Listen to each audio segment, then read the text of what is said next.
घुटना मेरा लॉक हो गया।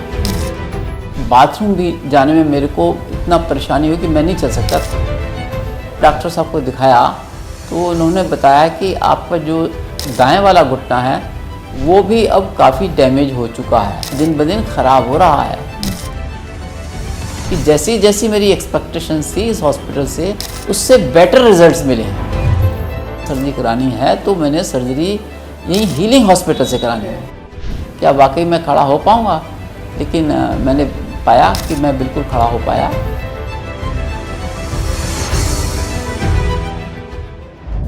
मेरा नाम विजय कुमार वाही हूँ। मैं फूड कॉर्पोरेशन ऑफ इंडिया से रिटायर्ड मैनेजर अकाउंट्स हूँ। मेरे घुटने में फ़िलहाल दाएं घुटने में काफ़ी तकलीफ़ थी। उससे पहले मेरा बाएं घुटने का भी ऑपरेशन हो चुका है, वो 2018 में हुआ था, लेकिन वो ऑपरेशन उन्होंने पार्शल किया था। जब मैंने यहाँ डॉक्टर साहब को दिखाया तो उन्होंने बताया कि आपका जो दाएं वाला घुटना है वो भी अब काफ़ी डैमेज हो चुका है। लेकिन मेरे को एक्चुअली भी इतनी दाएं घुटने में तकलीफ़ नहीं थी। तो मैंने उनको बताया कि डॉक्टर साहब मेरा काम तो चल रहा है, कि तो उन्होंने कहा डॉक्टर साहब का देख लीजिए, लेकिन आपका घुटना दिन ब दिन डिटीरिएट हो रहा है और एक ऐसी स्टेज, यही आपका राइट्स टाइम है कि ऐसा ना हो कुछ समय बाद आपका स्टेज ऐसी हो जाए कि हम आपका घुटने की सर्जरी न कर सकें।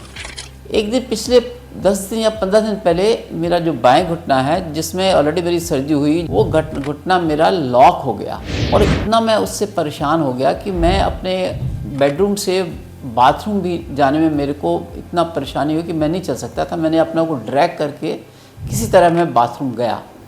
उसके बाद में मैं एक दिन मैंने देखा, लेकिन मेरी कोई परेशानी उसमें कम नहीं हुई। तो फिर मैं अपने आया तो मैं बाएं घुटने की वजह से आया था कि डॉक्टर साहब ये मेरे बाएं घुटने को क्या हो गया।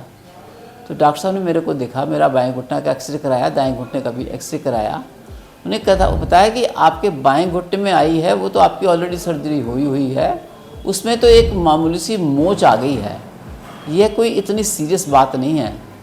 लेकिन जो सीरियस बात वो ये है कि आपके जो दाएं घुटना है, जो मैंने 1 साल पहले भी डॉक्टर साहब को दिखाया था, कि वो आप जो घुटना आपका दिन ब दिन ख़राब हो रहा है। और जो ये बाएं घुटने में ये जो आपको मोच आई है, ये तकलीफ़ हुई है, ये इस वजह से आई है कि आपका जो सारा भार है वो बाएं घुटने पर पड़ रहा है। और क्योंकि दाएं घुटना आपका ख़राब है तो आपका जो सारा लोड है वो बाएं घुटने पर रहा है, इसलिए आपको ऐसी अचानक तकलीफ़ आ गई और आगे भी कभी आ सकती है।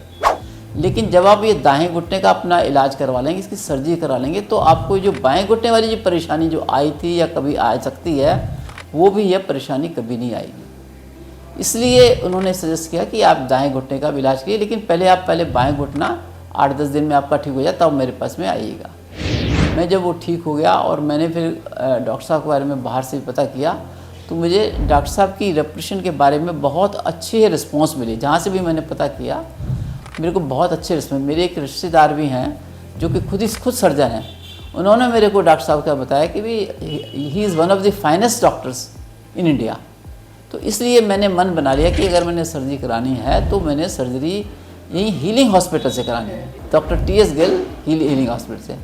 तो उसी वजह से फिर क्योंकि हमारी एक फॉर्मेलिटी है, हमें अपने ऑफिस में पहले अप्रूवल लेनी पड़ी, तो मैंने उनके काउंसलिंग डिपार्टमेंट है, उनको बिल डिपार्टमेंट को कांटेक्ट किया कि मैं यहाँ सर्जरी कराना चाहता हूँ, तो आप जो मेरी अप्रूवल लें। तो मेरे को ये भी बड़ा अच्छा सिस्टम लगा कि वो सारा काम ऑनलाइन हो गया। मैं सिर्फ उनके डिपार्टमेंट से मिला, उन्होंने मेरे को बताया कि आपका मोबाइल नंबर दे दीजिए, हम आपका प्रोफाइल खोलकर आपकी ऑनलाइन जो अप्रूवल अप्लाई कर देंगे, और विदिन 2 डेज़ वो अप्रूवल वहाँ से मेरी आ गई। उसके बाद मैं यहाँ दाखिल हो गया। मेरे सभी टेस्ट हुए। मेरे को सुबह करीब लगभग 1 बजे करीब मेरे को हॉस्पिटल में ले जाया गया। आधे घंटे में इन्होंने मेरी तैयारी की और लगभग 1:30 या पौने 2 बजे डॉक्टर साहब गिल आ गए थे, और 1 घंटे में वो उन्होंने मेरा सारा काम जो कुछ भी सर्जरी के बारे में करना था कर दिया था। और मैं आधा घंटा और उसके बाद में जो करना था करके 3 बजे मैं उसमें वापस मैं रूम में आ गया था। ऑपरेशन थिएटर का भी स्टाफ बहुत ज़्यादा कोऑपरेटिव था, हर तरह से वो मेरा मन लगा रहे थे, मेरी कोशिश कर रहे थे कि मेरे को इस ऑपरेशन की कोई टेंशन ना हो। तो मैं उन ऑपरेशन के स्टाफ वालों का भी बहुत बहुत आभारी हूँ। उसके बाद में ऑपरेशन होने के बाद में मेरा अगले दिन मेरे को खड़ा किया गया। खड़ा करवा कर, और मेरे को लगा कि भाई मेरे को मतलब इतनी जल्दी मैं खड़ा हो रहा हूँ, क्या वाकई मैं खड़ा हो पाऊँगा। लेकिन मैंने पाया कि मैं बिल्कुल खड़ा हो पाया। उसके बाद में मेरे को फिजियोथेरेपिस्ट में आए और मेरे को थोड़ा थोड़ा वो उन्होंने चलाया भी। इस प्रकार 3 दिन मैं यहाँ पर फिजियोथेरेपिस्ट की देख रेख में दिन में 3 बार चलता था, और लगभग मेरे को दिन ब दिन उसमें मेरे को प्रोग्रेस ही अपनी नज़र आई। तो मैं तो बहुत ही खुशनसीब हूँ कि मैं यहाँ आकर मैंने अपना ऑपरेशन कराया, और इसके लिए मैं हृदय से हार्दिक रूप से अपने जितने भी हीलिंग हॉस्पिटल का स्टाफ है, चाहे वो नर्सेज हैं, चाहे वो जो डॉक्टर्स हैं, उनका बड़ा ही आभारी हूँ कि जिस हिसाब से उन्होंने मेरे साथ में कोऑपरेशन किया, मेरा साथ दिया, मेरे को हर पल पल उन्होंने मेरे तो अपने को तसल्ली दिलाई कि आप इसके बारे में किसी किस्म की कोई चिंता न करें, आपका इलाज बहुत अच्छा होगा।